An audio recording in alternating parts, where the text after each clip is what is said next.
Hey, everybody, welcome back. Craig Schaup here with George Thomas, our film critic from the Akron Beacon Journal. George, we are both kind of snowed in here for the last week and a half or so.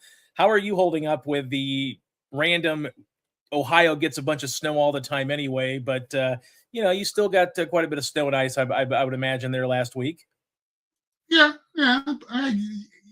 Number one, I work from home, so Oh, are you used there, to it. George? Yeah, yeah. Well, I think we might have lost George. I'm Okay, here. okay, we got you now. We got you back. Okay, I think you froze on my screen there for a minute, so yeah. See, you're pixelating, so Oh, well, it's probably on my end, I guess. But yeah, we've been buried in ice here the last week and a half. It's been kind of nasty in Middle Tennessee for a change. We usually don't get these kind of Ohio-like Midwestern weather days where, the next day we usually get like a 55-degree warm up and everything kind of goes back to normal, but not this time. So we've kind of been cooped up in the house, but we're getting out and about finally for a change. So we're glad everybody's safe, and we know there's been some deaths in Middle Tennessee. So obviously thinking about those families, but I know a lot of families that are just kind of restoring their power now here in the area. They're looking for things to watch, and this is a light week for theatrical this week, so we do have some yeah, streaming options. First off, something I know you were probably looking forward to quite a bit was the return of the Muppet Show, and this is executive produced by Seth Rogen, who of course has been a fixture in comedy circles for the better part of 20 years now. And obviously, last year had the studio with Apple TV that was extremely successful, which you and I both enjoyed. Obviously, he's a comedy legend at this point with 20 plus years of comedy gold from him. Here's the Muppet Show. Does this live up to your expectations of the Muppets? I was very pleased with the result. And here you go. If you're streaming this live, take note that the Muppets are air on ABC in exactly, well, in my time, it'll be anybody's time, 2 hours and 15 minutes. Okay. It'll air on ABC, wherever that what station that is in your area. But Okay. you know what? It's a funny thing about the Muppets, and I wrote this in my review. Jim Henson and Frank Oz got the Muppets. Brian Yeah. Henson got the Muppets, as far as I'm concerned, with a one-off movie that's become a holiday classic, and that's A Muppet Christmas Yeah. Carol. And it's been my experience that it takes somebody who loves the Muppets, who gets to Mhm. the Muppets, to able to Yeah. produce material that works for the Muppets. Jason Segel of How I Met Your Mother fame and Shrinking fame did that Yeah. with two Muppets movies in the early, I want to say at the, wow, has it been 15 years, maybe a bit longer? I'm not sure. He got it, and those movies worked. Nobody's really done it since. As a matter of fact, even in Disney World, the Muppets have been kind of exiled because their main attraction, their main land has been taken down, and it's, if we're being realistic, it's due to the fact that they don't generate a lot of chatter. Seth Rogen is of the Muppets generation, period, Right. and he understands the Muppets. This is billed as a special, and hopefully it'll Okay. turn into a regular series. Right now, it's a one-off, and it's hilarious. In my review, I wrote mirth, merriment, and music, and that's what it boils down to. The writing is sharp, the voice work, and as strange as it may seem, getting the right voices for Muppets characters is key. That is the key, Yeah. and along with the writing, Right. because you know I think Henson voiced Kermit the Frog for so many years that his particular deliverance and that Right. style. Frank Oz with Miss Piggy, and it's like it's you take note of differences in voice cadence with those characters. And Yeah. here It wasn't a distraction. Sabrina Carpenter guest stars on tonight's episode, or if you choose to stream it, Disney Plus. The format's the same characters. Guest stars Seth Rogen makes an appearance. Don't expect Yeah. Seth Rogen from the studio, or even from Right, right. or even from Platonic. That's not going to happen because the Muppets will not be Mhm. defiled. Although there are plenty of double entendres there, so there we go. Okay. Maya Rudolph guest stars or shows up in the audience, which is something they used to do. And for anyone who grew up with the Muppets, it's nostalgic. But you know what? It moves it forward because there's a decidedly modern tone to it while staying within the boundaries of family entertainment. Yeah. And I gave it a B plus. I really enjoyed it. Yeah, it's refreshing to know that there's still some nostalgia left in Hollywood, and Seth Rogen. You're right. He is one of those kind of people that they grew up on certain things, and they want to tap into that nostalgia and give it a maybe a little bit of a fresh coat of paint, but then allow a new generation to sort of discover the Muppets. And it probably doesn't hurt to get like someone popular with Sabrina Carpenter's, name right now, or, putting himself in there too. It's really, I think, a coup when you get people in Hollywood that are like this, that I know we complain about a lot of the reboots and retooling of IP, but this is a more wholesome way of doing it, I think, and also not jamming it down everybody's throat all the time. When you're able to have, even if it is just a one-off, you're able to have something that can give families something to watch, and also just some of that nostalgia for people my age, his age, and everybody's age, really, that grew up on this kind of stuff. Yeah, the thing is, it didn't it didn't feel like nostalgia to me. It just felt like a modern Okay. continuation. I don't know if that's the correct way to put it, but it's as if Okay. it's as if the show didn't miss a beat with what they did, except Mhm. you recognize the fact that it's been given, well, like you said, a fresh coat of paint. And Yeah. Okay. you know, like I said, it takes someone with respect for the characters to handle the characters. It's that simple. And Right. it's nice to see that, face it, you hear the name Seth Rogen, what do you think? As far as his comedic style. What do you think of stoner comedies? And yeah.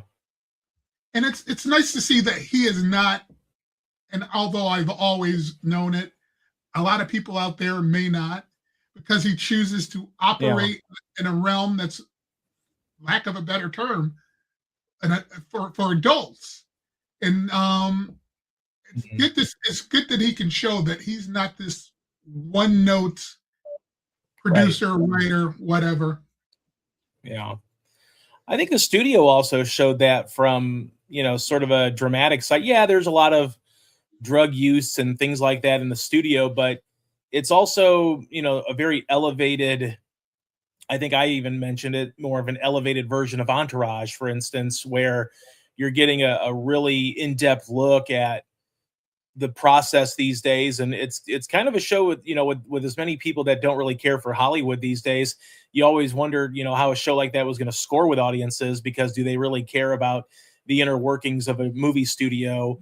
But Rogan really showed a lot of range in that, and he really goes beyond the one note that people might know him from Superbad or Pineapple Express or some of these other things that he's done that showcases his ability to get high and be funny. But in this case, he's really showing even more range with the Muppets, where he can't rely on that kind of stuff to, go to the audience and connect with them. Exactly. I mean, if we're being honest, you mentioned that the studio is elevated. That's very true. But but it's elevated because it works on two different levels. Because it's vulgar enough to Oh yeah, appeal to yeah, that to the audience that that made him in his earlier in his career. right. And since then, he's evolved beyond that in a definitive manner. So Yeah. yeah, it's nice to see it on full display here.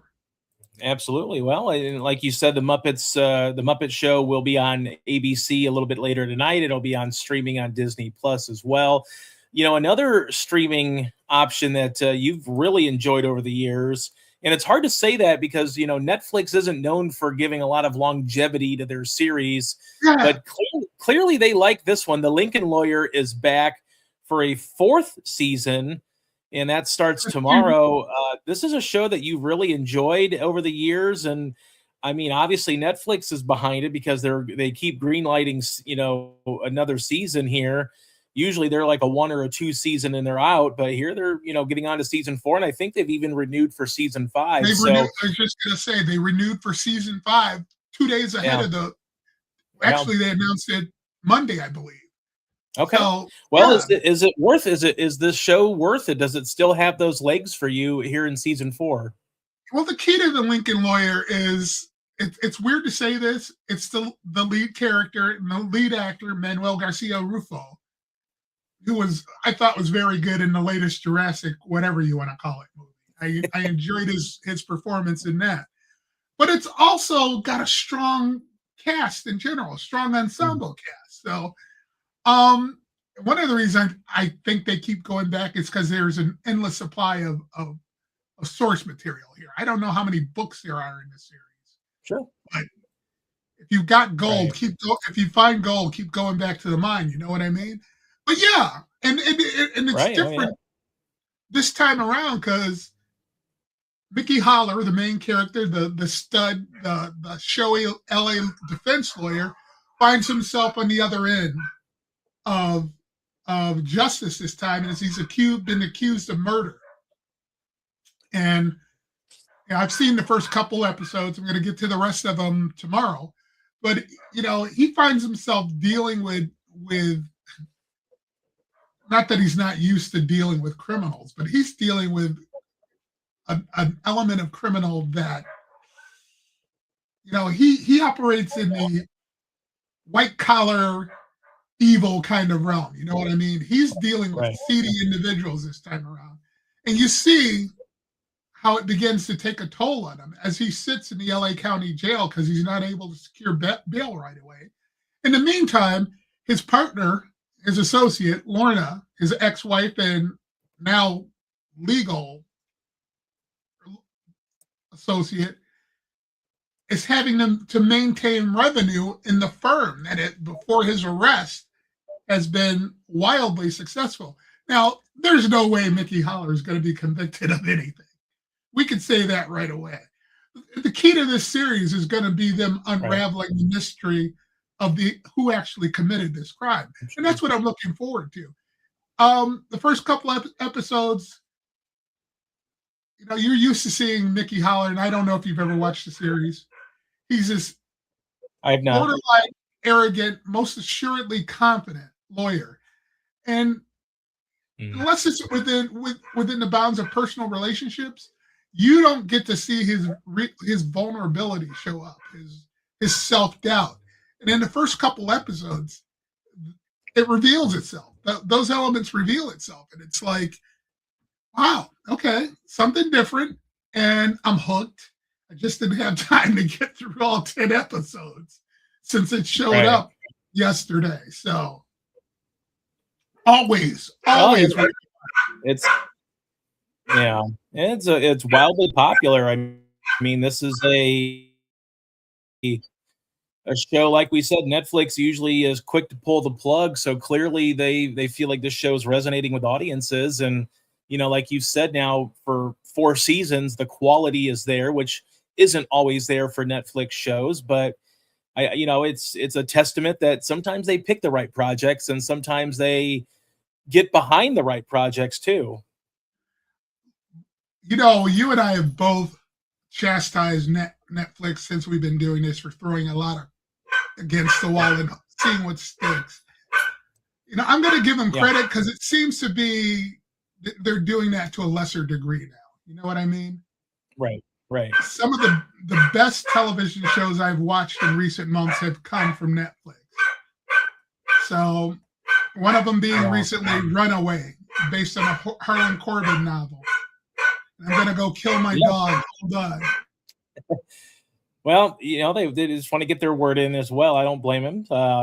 But you talk a little bit about The Lincoln Lawyer. Maybe it's a show we can get into, here at home. But I know there's another show, and there've been a few shows that you've gotten into. But Landman is a show on Paramount Plus that you've gotten into. Of course, the always great Billy Bob Thornton leads that series. But tell us a little bit about getting into Landman. What inspired you to start it, and what have you thought about it so far? But it's number one. I normally watch anything with Billy Bob Thornton in it. I mean, this is an actor I discovered because I was on the junket for Sling Blade way back when. Sure, yeah.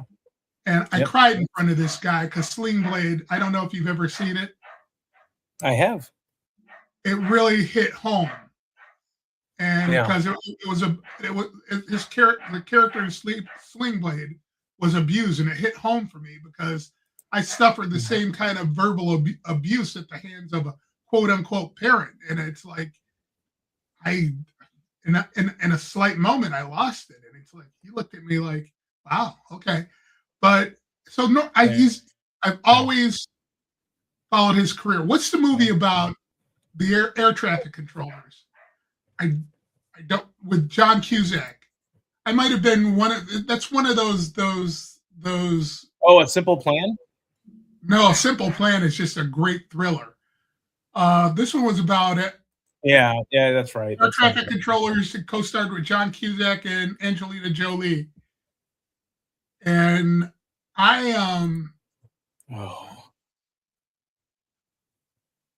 much like Mercy a couple weeks ago, I think I was one of few critics in the country who enjoyed that.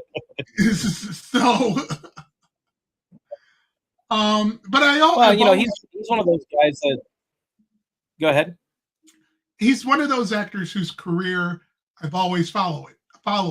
Maybe it's because his last series on Amazon Prime, I couldn't stick with it, and I don't know why. He played a lawyer. This time around, I kept hearing the buzz. Landman. Even my brother, who doesn't watch a lot of television, said, you need to check out Landman. Okay, this is coming from my brother. All right. Yeah. So you know what? I will check out Landman. We were laying around. Football season's over. Almost. I had nothing else to do. I'm like, okay, let's check out Landman. And we're almost through the first season, which will get us to the current season real soon.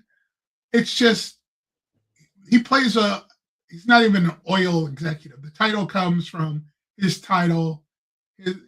His job description is a landman who takes care of everything on the ground for oil companies. He's basically a fixer for an independent oil company. And he has all this stuff going on with an ex-wife, a daughter, a son who wants to be an oil executive, but for him, the best way to achieve that is to start from the bottom up, literally, and that's working in the oil fields. And fascinating. Billy Bob is Billy Bob. I mean, yeah. I'm curious to know if he writes his own dialogue because it's just so. It's just so Billy Bob. That's just the best way to put it. It's matter of fact. It's direct. It's razor sharp. He is an Oscar-winning writer, so why not? Yeah. He's always great. He's a reliable actor that you put him in any situation. He can go in there. He can do whatever you need him to do. He can chew the scenery. He can just be a little bit more subtle. He can be very present. He's just one of those versatile actors that you can just kind of parachute into any role, and he can usually hit a home run because he's that good. And he's one of those actors that maybe doesn't get as much run in the mainstream as he used to, and maybe that's how Hollywood is when you get a little older. There's only certain roles for you in certain movies, so you're always fighting against a smaller sample of people. But obviously Billy Bob is one of those well recognized actors and also writer director because he did write and direct Sling Blades. So he's definitely interesting to see him transition here into the TV realm. Obviously, I know he had Goliath, but maybe getting a little bit more popularity on Paramount Plus with Landman, and that's always a good thing because you never know what that might parlay his next acting gig into. Oh, absolutely. And what I'm curious about is why he doesn't really direct a lot any longer. I mean, he had a keen sense Yeah, of story with Sling Blade, and maybe that's because he wrote it. But right. eh, eh, he you're right. He's one of those guys who probably doesn't get enough recognition. Yeah. Well, some things that I've caught up on, after so long, it was I can't believe I let this happen, but Hacks, one of the best comedies on TV, well, streaming in this case on HBO Max. Jean Smart is, if there's a Billy Bob Thornton of the female version, Jean Smart is one of those actresses that you can just put into anything and she will elevate every bit of that material. And it's pretty clear. I'm not the only person that thinks this about Hacks because it's won multiple Emmys, and Jean Smart seems to win every award in the acting categories that she's in. But it's just a show that continues to kind of, this past season we binge watched it in the over the course of 2 days, and it's really one of those shows that is starting to ratchet up tension. There's a lot more anxiety inducing, things going on, but it's a really well written, well acted show, and I'm glad that it's going to get one more season here this year. But I'm glad that we finally caught up on it because it was appointment viewing for the first 3 seasons, and then I think we kind of got into the mode where we wanted to wait for all the episodes to drop and just kind of binge it all in one felt swoop. But unfortunately, we kind of lost track of it, and finally got back to it now. But if it's something that's not on your radar, someone you people should seek it out because it is one of the better comedies out there in that mold of greatness with Ted Lasso as well. It's just a great show, top to bottom. Jean Smart is fantastic. Hannah Einbinder is great as her scene partner for about 90% of the scenes. So very good show. Everybody should check it out because it really is that great. Yeah, I wish I could say I've seen it. There's another one of those shows that. How long are the episodes? Are they like half The hour, first 35 season, minutes? the first season they were in that 30-minute range. But this last season they were more in like the 40-minute range. So Okay. they've kind of upped it a little bit, but I mean, there's a lot of just witty back and forth. It's the one thing that I've always gravitated toward about it is the fact that it's this generational divide of comedy. You've got Gene Smart's character is this long-standing, insult comic slash I don't care what people think of me comic, so I'm going to say what's ever on my mind. And she's sort of like the old guard, and then Hannah Einbinder's character is sort of the new guard of comedy writing. That they play a little bit more politically correct and they think about comedy and how people are going to digest that comedy instead of just saying what's on their minds. So it's a really good push and pull between the two characters who have a lot of love for each other, but then also get into little arguments and fights because they are sort of on that other end of the spectrum of each other when it comes to these generational issues that old and new comics probably have with each other. Yeah, okay. It sounds like that's going to have to go into the half hour rotation. My wife and I have this rotation. Okay. Two, two quote unquote hour long shows a night and a half hour show. And Okay. right now, right now, I think there are 6 series total. The half hour rotation includes Shrinking. Man, does Okay. that show make me laugh and cry in within Yeah. 5 minutes of one another. And you know what else I discovered? Schmigadoon. What? Is that good? Do you like me? You're not a musical guy, but see, I like good musicals. it it satirizes musicals. It's thoroughly enjoyable, Okay. and the first season started with you can guess from the title Schmigadoon, which is a take on Brigadoon, a musical I've never Okay. seen. Okay. Yeah, I've So never it seen was that. wholesome. It was wholesome, clean, old fashioned, very 50s. Now you go on to the edgier 60s in the second season. It's unfortunately it's not going to get a third. We just started the second Okay. season, and the Okay. title's the same, but the musical name in the series for the second season is Chicago, Okay. which is a Isn't take on that on? Is that on Apple TV. Apple? Yeah, Okay. and so far the second season is just as good as first, and we thoroughly enjoy it. But now that you've given me Hacks, Schmigadoon only has 2 seasons, so I'll have 4 of Hacks to get into Yeah. and and put in that rotation. Yeah, I would. I mean, yeah, it's definitely been on my, best shows out there every season, and season 4 is no different. Hopefully you like it if you do put it in your rotation. I mean, at the very least, I think you'll appreciate, Jean Smart and her performance as always. She's great. But yeah, there's a lot of laughs, and also, is sort of the subverting the industry, the industry behind the industry, and that's, I'm a sucker for those as well, with like the studio, Entourage, other shows like that. So it's sort of the behind the scenes, if you will, working with managers, things like that. But it's a great show, and even my wife enjoys it, and it's not easy to impress her. She's got quite the palate, so she's not afraid to say something's terrible if she doesn't like it. Yeah, welcome to my life. That's my wife.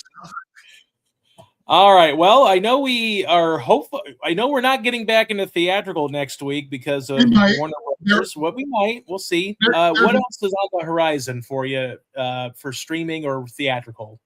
a theatrical, weather dependent, Goat, an animated feature. That's Oh yeah, okay. That just kind of sprung out of nowhere too, didn't it? Like I knew nothing about that until I started seeing these trailers, and I'm like, "What is this?" But maybe you'll yeah, talk about it. Goat and oh wow, Crime 101.